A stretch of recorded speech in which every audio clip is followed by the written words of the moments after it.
சிவார்ப்பணம். வணக்கம் ஃப்ரெண்ட்ஸ். நாம இன்னைக்கு என்ன பார்க்க போறோம்னா கார்த்திகை பௌர்ணமியோட சிறப்புகளை, வழிபாட்டு முறைய நம்ம பார்க்க போறோம். ஒவ்வொரு மாசத்துல வர பௌர்ணமிக்கும் ஒவ்வொரு சிறப்பு இருக்கும். அது போல இந்த கார்த்திகை மாசத்துல வர பௌர்ணமி ரொம்ப சிறப்பு மிக்கதா இருக்கும். என்னன்னா, திருவண்ணாமலை கார்த்திகை தீபம் பௌர்ணமி அன்னைக்கு நடக்கும். ஆனா அது கார்த்திகை நட்சத்திரமும் சேர்ந்து வந்துச்சுன்னா பௌர்ணமி அன்னைக்கு தீப திருவிழா நடக்கும். இந்த வருஷம் பிரதோஷ அன்னைக்கே வந்துருது. நம்ம கார்த்திகை பௌர்ணமி சனிக்கிழமை ஆரம்பிச்சு ஞாயிற்றுக்கிழமை முடியுது.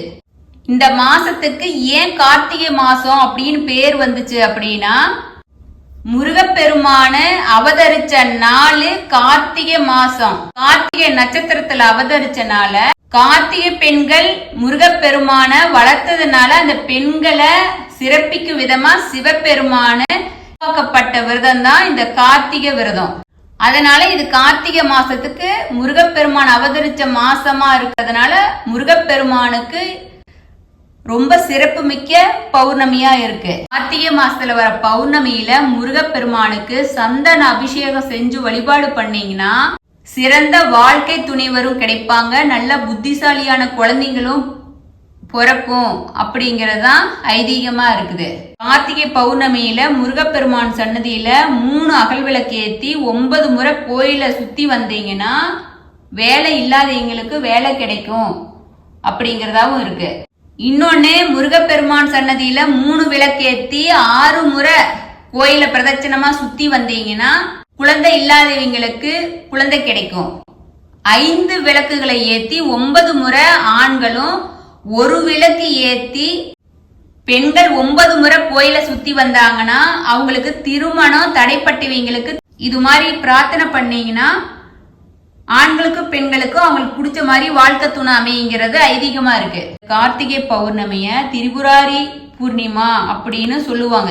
ஏன்னா திரிபுராசுரன் அப்படிங்கிற அரக்கனை சிவபெருமான் அழிச்சதுனால இது திரிபுராரி பூர்ணிமா அப்படின்னு பேர் வந்திருக்கு. திரிபுராசுரன் உலகம் முழுவதையும் வென்று தேவர்களையும் தோக்கடிச்சு எல்லாத்தையும் கொடுமைப்படுத்துறான்.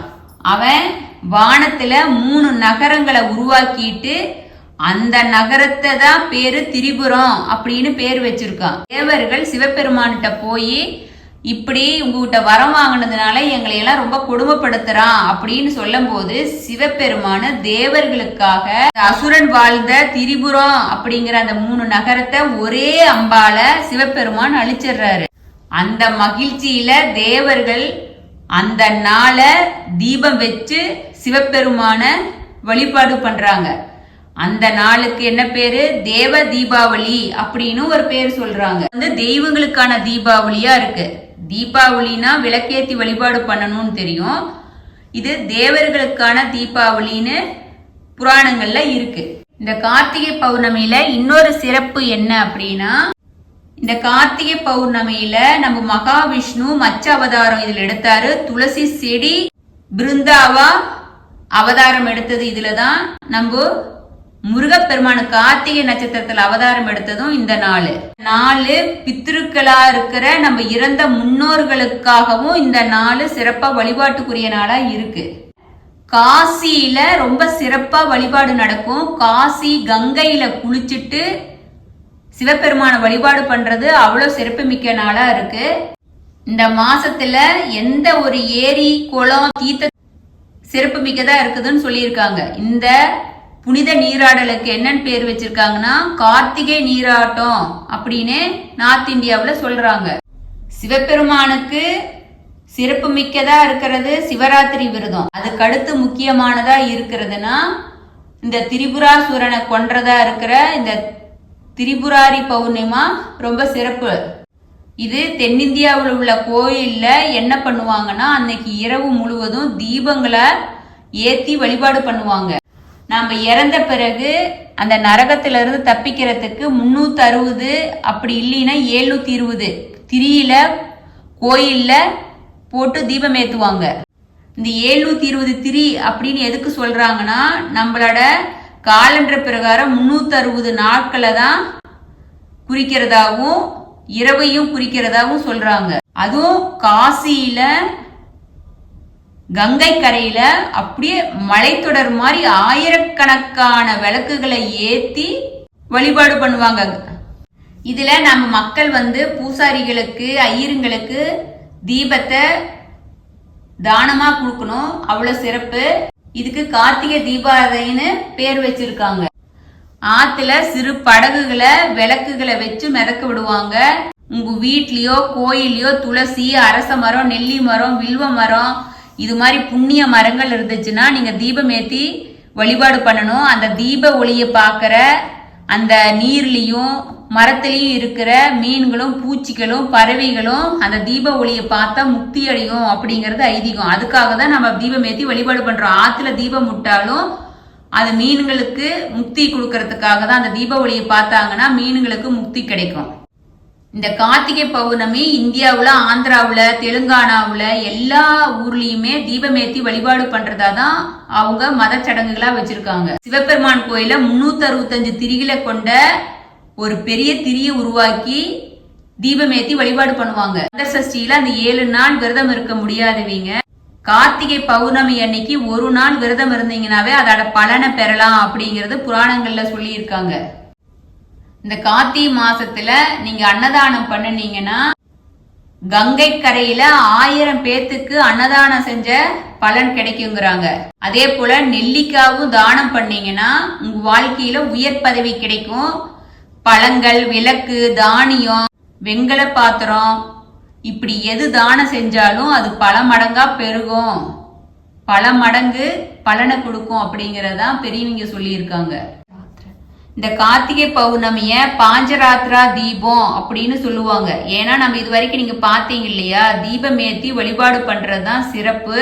இந்த கார்த்திகை பௌர்ணமி மத்த பௌர்ணமியோட சிறப்பு மிக்கதா இருக்குதுன்னு உங்களுக்கு தெரியும். திரிபுராரி பௌர்ணிமான்னு சொல்லுவாங்க, பாஞ்சராத்திரா தீபம் பௌர்ணமி அப்படின்னு சொல்லுவாங்க, தேவ தீபாவளி அப்படின்னு சொல்லுவாங்க, கார்த்திகை தீபாவளி. கார்த்திகை பௌர்ணமி அவ்வளவு சிறப்பு. எப்பவுமே கார்த்திகை பௌர்ணமியில தீப திருநாளும் சேர்ந்து வரும். இந்த நாள் 2 நாள் முன்னாடி ஆயிருது. இருந்தாலும் இந்த கார்த்திகை பௌர்ணமியில ஆத்து குளத்துல குளிக்கிறது, புண்ணிய தீர்த்தங்கள்ல குளிக்கிறது தான் சிறப்பு. புராணங்களை பிரகாரம் நம்ம பார்த்தோம், ரெகுலரா குலதெய்வ வழிபாடு, அம்மன் வழிபாடு சிறப்பு மிக்கது. மற்ற நாள்ல நீங்க கோயிலுக்கு போறீங்களோ இல்லையோ குலதெய்வ வழிபாடு பௌர்ணமியில போய் பண்ணுங்க, எல்லா நலனும் கிடைக்கும். உங்களால முடிஞ்ச அளவுக்கு அபிஷேக ஜாமானோ அபிஷேகம் தனியா பண்ண முடிஞ்சோ அபிஷேகம் பண்ணுங்க. இல்லாட்டி கூட்டு பிரார்த்தனை பண்ணினாலும் ரொம்ப சிறப்பு. வீட்லயும் தீபம் ஏத்தி வழிபாடு பண்ணுங்க. கார்த்திகை பௌர்ணமியில 5 பேத்துக்குனாச்சும் ஒரு அன்னதானம் பண்ணிருங்க. ரெகுலரா நம்ம சொல்றது ஒண்ணுதான், குலதெய்வ வழிபாடு சிறப்பு, முன்னோர்களுக்கான வழிபாடு சிறப்பு. நீங்க ரெகுலரா காலையில காகத்துக்கு தயிர்ல எள்ளு கலந்து வைங்க. அது அமாவாசைன்னு கிடையாது, பௌர்ணமின்னு கிடையாது. தினந்தோறும் அதை செஞ்சீங்கன்னா உங்க குலம் தலைக்கும். நீங்க குலதெய்வ காலை போய் கெட்டியா புடிச்சுக்குங்க. கார்த்திகை பௌர்ணமி வழிபாடு சிறப்பா பண்ணுங்க. திருவண்ணாமலைய இந்த கார்த்திகை பௌர்ணமியில கிரிவலம் பண்றது பல மடங்கு அதிக பலனை கொடுக்கும். உங்களால எப்படி யாருக்கு சூழ்நிலையோ குடும்ப சூழ்நிலையோ உங்களுக்கு அதுக்கு தகுந்த மாதிரி நீங்க உங்க வழிபாடு பண்ணுங்க. இதுதான் பண்ணணும் அதுதான் பண்ணணும் அப்படின்னு எதுவுமே முறை கிடையாது. உங்க மனசுக்கு உங்க ஆத்மாவுக்கு எது திருப்தி கொடுக்குதோ அந்த வழிபாடு பண்ணீங்கன்னா, அது ஆத்மாத்மா பண்ணீங்கன்னா அது பிரபஞ்சம் ஏத்துக்கும். எல்லா நலனும் பிரபஞ்சம் உங்களுக்கு கொடுக்கும். இதுவரைக்கும் நம்ம கார்த்திகை பௌர்ணமியோட சிறப்புகளை பார்த்தோம். கேட்ட எல்லாரும் எல்லா நலனும் பெறணும் அப்படின்னு நம்ம சிவார்ப்பணம் 61 சேனல் கேட்டுக்கிறோம். தேங்க்யூ சிவார்ப்பணம். வணக்கம் ஃப்ரெண்ட்ஸ்.